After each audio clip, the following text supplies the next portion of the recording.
মৌরলা মাছ ভাজা, সর্ষে বাটা দিয়ে মৌরলা মাছের ঝাল আর তেঁতুল দিয়ে মৌরলা মাছের টক মিষ্টি স্বাদের টক, এই দিয়ে আজকে দুপুরের মৌরলা থালি।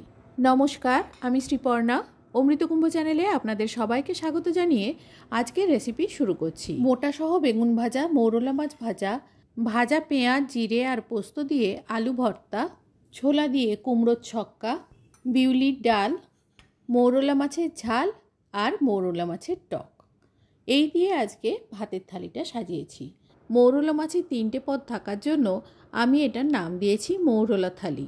এবারে রেসিপিগুলো শুরু করা যাক। প্রথমে আমি মৌরলা মাছ ভাজা, ঝাল আর টকটা করে নেব। সেজন্য মাছে দিয়ে দিচ্ছি পরিমাণ মতো নুন আর দিয়ে দিচ্ছি পরিমাণ মতো হলুদ গুঁড়ো। নুন হলুদ মাখিয়ে রেখে গ্যাসে একটা কড়াই বসিয়ে দিয়ে দিয়েছি সর্ষের তেল।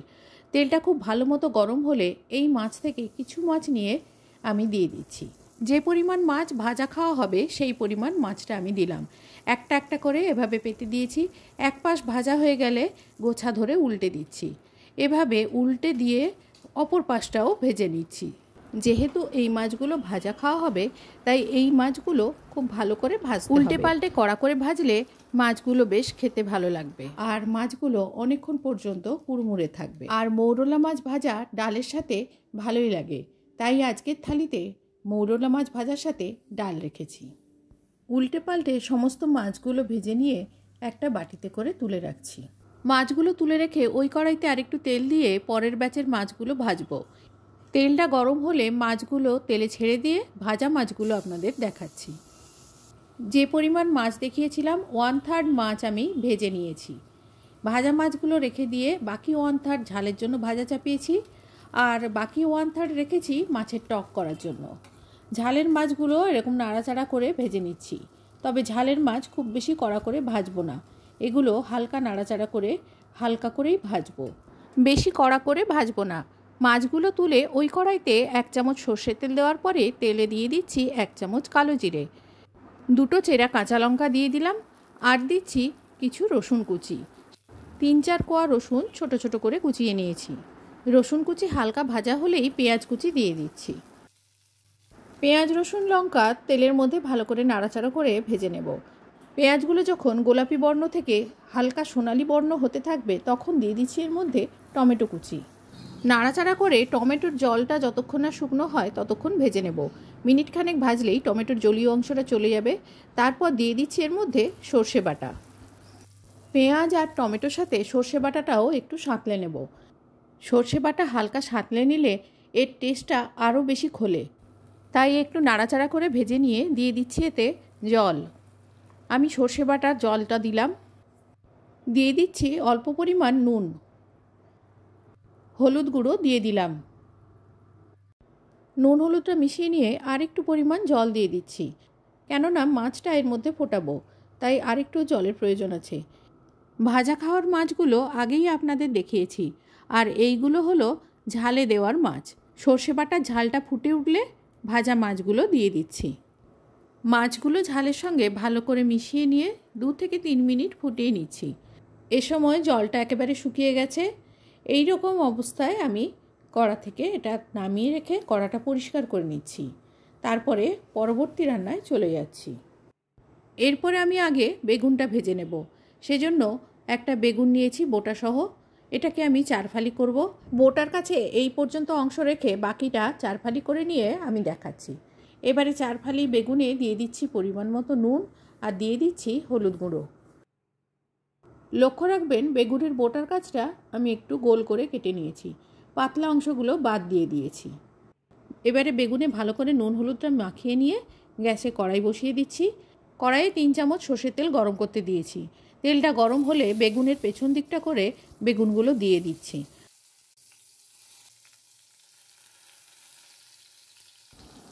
প্রথমে বেগুনের ছালের দিকটা যখন ভাজবো 30 সেকেন্ড মতো ঢাকা দিয়ে দেব। তারপরে পুরোটাই ঢাকা ছাড়াই রান্না করব। বেগুনের পেছন দিকটা ভাজা হয়ে যাওয়ার পর উল্টে দেব। এই বেগুনগুলো প্রত্যেকটাই 3টে পাশ আছে, তাই প্রথমে এক সাইড উল্টানোর পর আরেকটা সাইডও করে উল্টাতে হবে। বেগুনের ছালের দিকটা ভাজার পরে যখন উল্টে দেব দেখবেন তেল বের হতে শুরু করেছে।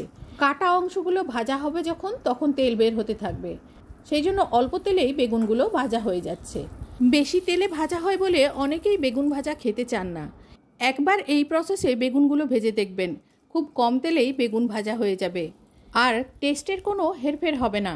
আপনারা এভাবে ট্রাই করে দেখবেন। বেগুনগুলো সব ভাজা হয়ে গেছে। এবার তেল থেকে এইভাবে আমি তুলে রেখে দিচ্ছি প্লেটে। বেগুন ভেজে নেওয়ার পর কড়াইতে আরও কিছুটা তেল রয়ে গেছে। এই তেলেই আলু ভর্তার জন্য কুচনো পেঁয়াজ ভেজে নিচ্ছি। দিয়ে দিচ্ছি কুচনো পেঁয়াজ। পেঁয়াজটা ভাজা হয়ে গেলে হাফ চামচ জিরে আর 1 চামচ মতো পোস্ত দিয়ে দিয়েছি। এবারে সব কিছু একসাথে ভেজে নিচ্ছি। যারা লঙ্কা পছন্দ করেন তারা এর সাথে একটা শুকনো লঙ্কা ভেজে নিতে পারেন। ভর্তার মশলাগুলো তুলে নিয়ে ওই কড়াইতে টক রান্না করে নেব। টক রান্নার জন্য তেঁতুলটা একটু ধুয়ে নিয়ে জলে ভিজিয়ে রেখে দিয়েছিলাম রান্নার আগেই, আর মৌরলা মাছে নুন হলুদ মাখিয়ে ভেজে রেখে তুলে দিয়েছিলাম। ভর্তার মশলাগুলো তুলে নেওয়ার পর কড়াইতে যে তেল ছিল সেই তেলে দিলাম হাফ চামচ সর্ষে আর হাফ চামচ মৌরি, আর একটা শুকনো লঙ্কা দিয়ে ফোড়নটা ভাজা হলে দিয়ে দিচ্ছি তেঁতুল গোলা জলটা। যে তেঁতুলটা ভিজিয়েছিলাম সেটা ভালো করে চটকে জলটা ছেঁকে নিয়ে জলটা দিয়ে দিলাম। জলটা ফুটে উঠতে শুরু করলে দিয়ে দিলাম ভাজা মাছগুলো। অল্প পরিমাণ নুন আর একটু হলুদ দিয়ে মাছগুলো তেঁতুল গোলা জলের সঙ্গে মিশিয়ে নিয়ে ফুটতে দেব। মিনিট 2 ফুটিয়ে নেওয়ার পর দিয়ে দিচ্ছি এর মধ্যে 2 চামচ চিনি। টকের সাথে চিনিটা অবশ্যই দিতে হবে। চিনি না পছন্দ করলে গুড় দিতে পারেন, কিন্তু মিষ্টি এতে দিতেই হবে। তাই টক মিষ্টি স্বাদের এই মৌরলা মাছের টক খেতে খুবই সুস্বাদু হয়। চিনিটা গুলে নিয়ে আর 1 মিনিট মতো ফুটিয়ে নিয়ে গ্যাসটা অফ করে দিলাম। একই সাথে বলে রাখি, ঢ্যাঁড়স দিয়ে পুঁটি মাছের একটি সুস্বাদু টক আমার চ্যানেলে পেয়ে যাবেন। টক মিষ্টি স্বাদের মৌরলা মাছের টক তৈরি একেবারে। গ্যাসটা বন্ধ করে দিয়ে কড়াই থেকে টকটা নামিয়ে রেখে চলে যাচ্ছি পরবর্তী রান্নায়। পরবর্তী রেসিপি বিউলির ডাল। বিউলির ডালের ফুল রেসিপি আমার চ্যানেলে আছে, ডেসক্রিপশান বক্সে লিঙ্ক দেওয়া থাকবে, ওখান থেকে পেয়ে যাবেন। বিউলির ডাল রান্নার জন্য বিউলির ডাল প্রথমে ভালো করে জলে ধুয়ে পরিষ্কার করে নিয়ে প্রেশার কুকারে নিয়ে 3 ঘন্টা ভিজিয়ে রাখবো। নুন আর জল দিয়ে ভালো করে গুলে নিয়ে কুকারে ঢাকা লাগিয়ে 3টে হুইসেল দিয়ে দেওয়ার পরে ঠান্ডা হলে 70% মতো স্ম্যাশ করে নেব। ডাল ছোকার জন্য গ্যাসে একটা কড়াই বসিয়ে তাতে দিয়ে দিয়েছি সর্ষের তেল। তেলটা গরম হলে তেজপাতা, শুকনো লঙ্কা, গোটা জিরে আর মৌরি ফোড়ন দিয়ে দিলাম। ফোড়নটা ভাজা হলে আদা বাটা আর হিং দিয়ে দিলাম।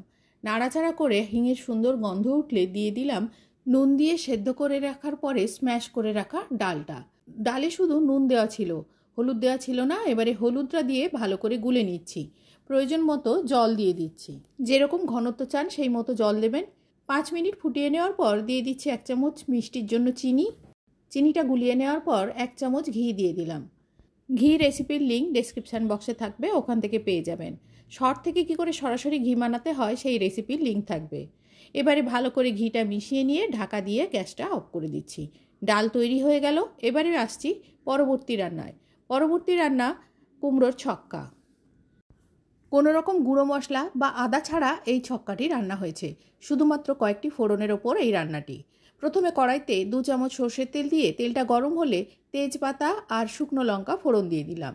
দিয়ে দিচ্ছি 1 চামচ গোটা জিরে আর দিয়ে দিচ্ছি 1.5 চামচ পোস্ত দানা। পোস্ত এখানে মেন ইনগ্রিডিয়েন্টস। পোস্তর জন্যই ঘন্টের স্বাদ খুব সুন্দর হয়। ফোড়নটা ভাজা হয়ে গেলে কয়েক টুকরো আলু দিয়ে দিলাম। এখানে আমি একটা আলু ছাল ছাড়িয়ে ধুয়ে ডুমো ডুমো করে কেটে দিয়েছি। 2-3 মিনিট নাড়াচাড়া করলে আলুটা ভাজা হয়ে যাবে। আলু ভাজা হয়ে গেলে কেটে রাখা কুমড়োগুলো দিয়ে দিলাম। কুমড়োগুলোও আলুর মতো ডুমো ডুমো করে আমি কেটে নিয়েছি। এবার ঢাকা না দিয়ে আলু আর কুমড়ো একসাথে ভাজতে থাকবো। যতক্ষণ না কুমড়োর গায়ে লালচে আভাদ হচ্ছে, কুমড়োগুলো একটু ভাজা ভাজা হয়ে যাচ্ছে, ততক্ষণ নাড়াচাড়া করে ভাজতে থাকবো। এই সময় ঢাকা দেওয়া চলবে না। ঢাকা দিলে কুমড়ো থেকে জল বের হবে, তখন আর কুমড়ো ভাজা হবে না। তাহলে কুমড়োর ছক্কা স্বাদটা ঠিকমতো আসবে না। পরিমাণ মতো নুন আর হলুদ দিয়ে নাড়াচাড়া করে মিশিয়ে নিচ্ছি। 2 মুঠো মতো ভেজানো ছোলা দিয়ে দিলাম। এবারে ঢাকা দিয়ে রান্না করব। 2-1 মিনিট পর ঢাকা খুলে নাড়াচাড়া করে দেব, আবারও ঢাকা দিয়ে দেব। কুমড়ো সেদ্ধ না হওয়া পর্যন্ত এইভাবে ঢাকা চাপা দিয়ে রান্না করব। আর যদি মাঝখানে জল শুকিয়ে যায়, প্রয়োজনে জল ব্যবহার করতে হবে। কুমড়ো সেদ্ধ হয়ে যাওয়ার পর বেশ কয়েকটা কুমড়ো একটু স্ম্যাশ করে মিশিয়ে নিতে হবে। দিয়ে দিচ্ছি মিষ্টির জন্য 1 চামচ গুড়। গুড়ের পরিবর্তে চিনিও ব্যবহার করতে পারেন। প্রাকৃতিক নিয়মে কুমড়ো সাধারণত মিষ্টিই হয়, সেই জন্য চিনি না ব্যবহার করলেও চলে। কুমড়োর ছক্কাটা নামিয়ে রেখে থালি পরিবেশনে চলে যাচ্ছি। কুমড়োর ছক্কার লিঙ্কও ডেসক্রিপশান বক্সে দেওয়া থাকবে, ওখান থেকে আপনারা পেয়ে যাবেন। ভাতের থালাটা সাজানো হয়ে গেছে। দিয়ে দিয়েছি ভাতের সাথে লেবু, লঙ্কা, পেঁয়াজ, মৌরলা মাছ ভাজা, বেগুন ভাজার, বিউলির ডাল, কুমড়োর ছক্কা, আলু ভর্তা, মৌরলা মাছের সর্ষে বাটা ঝাল আর মৌরলা মাছের টক। আজ এই পর্যন্ত। দেখা হবে অন্য কোনো দিন অন্য কোনো রেসিপিতে। ততদিন পর্যন্ত সবাই ভালো থাকবেন, সুস্থ থাকবেন, আনন্দে কাটাবেন। ভিডিওটি শেষ পর্যন্ত দেখার জন্য সবাইকে ধন্যবাদ।